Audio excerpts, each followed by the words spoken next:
Hi, ako nga pala si Gren Guadamor, dating empleyado, ngayon ay isang negosyante. So kung gusto mong malaman at maintindihan kung gaano to ka-importante, panoorin nyo ang video na to. Nga pala, naalala ko kasi the reason bakit gusto kong i-share sa inyo yung tiwala at mabuting pakikisama. Alam niyo po bang yan yung isa sa mga naging sikreto ko bakit ako umasenso sa buhay. Naalala ko tuloy nung bata pa ako, kasi 2 years old ako nung namatay yung father ko.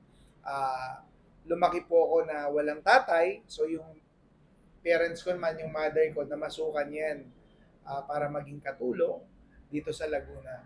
So, 7 years old ako nung napunta ng Laguna.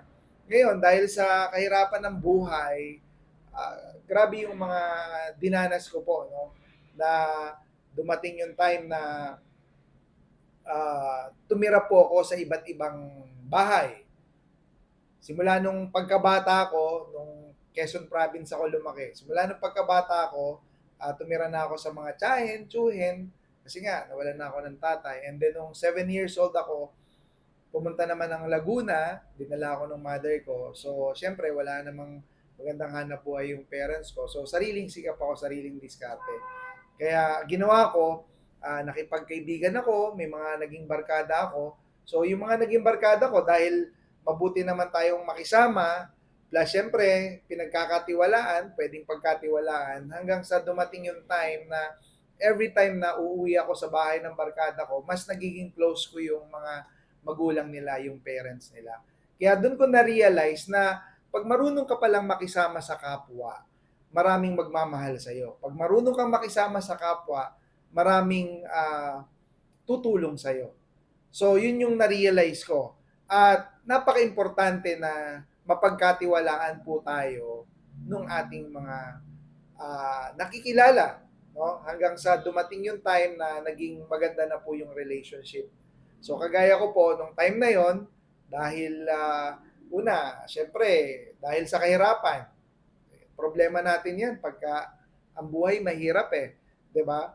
So, hahanap ka ng way, ng paraan para magkaroon ka ng magandang opportunity at makaahon sa kahirapan. Siyempre, yung kahirapan yan yung kalimitang problema natin sa buhay. So, ako ang nakita kong magandang solusyon, yun, makisama tayo ng maayos sa kapwa at pagtiwalaan tayo. Kasi pag may taong nagtiwala sa atin at marunong kang makisama, sigurado po, magkakaroon ka ng magandang oportunidad sa buhay. Yun yung nangyari po sa akin. At sinishare ko sa inyo, lalo na dun sa mga kagaya ko na galing sa hirap, lumaking walang magulang, walang tatay, at nagsisikap na umasenso at bumangon sa buhay. Kaya alam niyo po ang naging solusyon ko noon, sabi ko sa sarili ko, kailangan marami pa akong taong mapakisamahan, marami pa akong taong maging kaibigan, makilala, at alam niyo po yon, hindi ako nagsisisi na ganun yung nangyari sa buhay ko na lumaki akong walang tatay.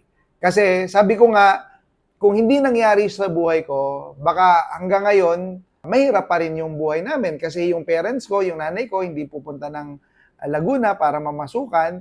Yung tatay ko naman, for sure, nasa probinsya, nagtatanim, di ba? So, yun yung kalimitang buhay at yun yung naging buhay ng mga mag-anak ko doon at kapatid ng mga magulang ko. Kaya, sabi ko nga sa sarili ko, bawat nangyayari sa buhay natin, merong magandang dahilan. So, doon ko nakita na kapag dumating sa buhay natin yung mga challenges, mga pagsubok, kahirapan, okay lang po yan. Meron niyang magandang dahilan or may malalim na dahilan yan at mayroong message sa atin yung creator natin para para merong mabago sa buhay natin at magkaroon ng opportunity. Basta, ang importante, mapagkakatiwalaan at marunong po tayong makisama sa kapwa. Kaya naman, kung ginawa ko po yun, talagang grabe po, ang dami kong mga naging kaibigan. And until now, lagi ko nga sinasabi sa misis ko na hindi ako sobrang yaman, hindi ako mayaman, but sobrang yaman ko sa mga kaibigan. Swerte po ako sa kaibigan. So, yun yung isa sa mga pwede kong ma-share sa inyo na pag nagkaroon kayo ng mga mabubuting kaibigan, ano po yan? Blessing po yan. At alam nating makakatulong sa atin yan. Okay? So, Ako, naniniwala po ako na pag maganda yung attitude mo, marunong kang makisama, at pwede kang pagkatiwalaan, malayo po yung mararating natin sa buhay. Sigurado po yan. Kasi kagaya ko po, talagang galing po ako sa hirap ng buhay, nag-umpisa. So ngayon, may sarili na pong hanap buhay, may sarili ng negosyo. Kaya, encourage ko po kayo na, 'di ba, kahit dumating sa atin yung matinding pagsubok, maraming mga challenges, at lumaki tayong galing sa hirap ng buhay, hindi po yan hadlang para habang buhay tayong maghirap. Hindi po yan hadlang para habang buhay tayo na nandun sa mababa.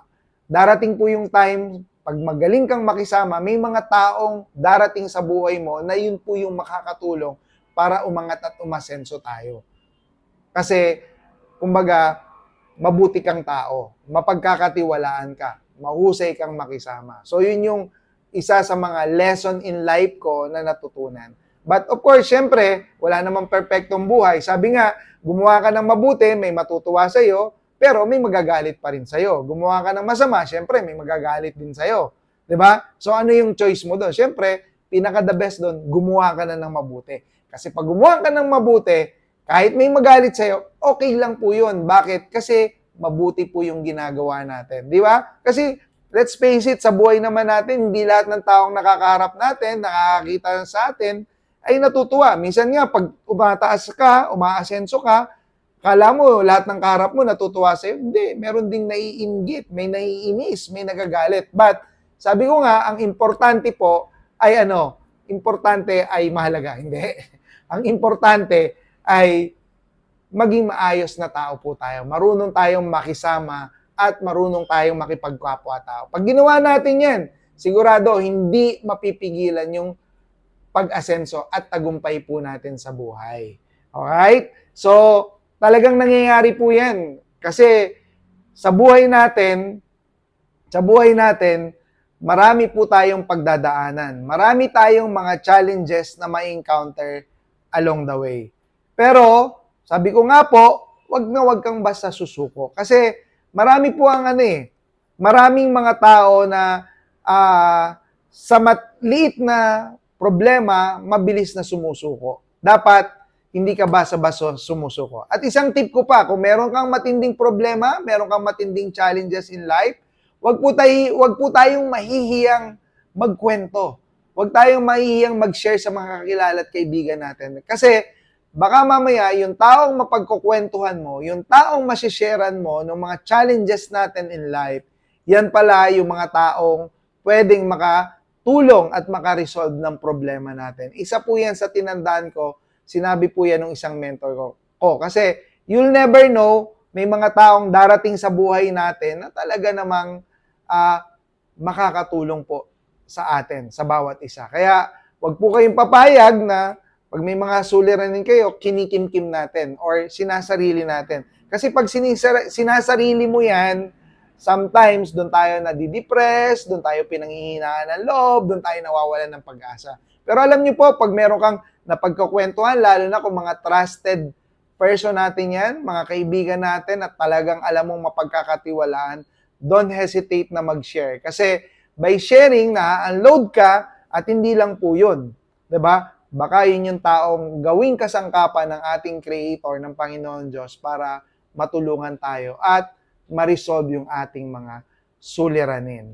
Alright? So, yan po yung mga bagay na natutunan ko sa buhay, bakit ako nandito ngayon, at syempre, sinishare po natin yan para makapagbigay po tayo ng inspirasyon sa marami. Kasi minsan, yan yung nagiging challenges natin in life, di ba? Nawawala ng pag-asa, kasi nga, mahirap lang, or kaya nagkaroon ng matinding suliranin sa buhay, gusto nang sumuko, gusto nang mag-give up. Alam niyo po, ang importante, basta nandyan ka, malakas ka, may buhay ka, wala kang sakit, ang laki pa po ng chance at pag-asa po natin. Minsan nga, may mga taong matindi na po yung karamdaman pero hindi pa nawawala ng pag-asa. Patuloy na lumalaban. So, kung tayo, wala naman tayong karamdaman, buong-buo yung katawan natin, 'di ba? Walang kakulangan, ba't di po natin ituloy ang laban ng buhay? 'Di ba? Kasi maraming tao na matindi yung mga challenges na pinagdadaanan, may mga personal na kakulangan sa buhay, pero tuloy-tuloy na lumalaban. Ang importante lang, 'di ba? Para umasenso tayo, again, no? Dapat una, nandun yung tiwala, yung trust, mapagkakatiwalaan ka.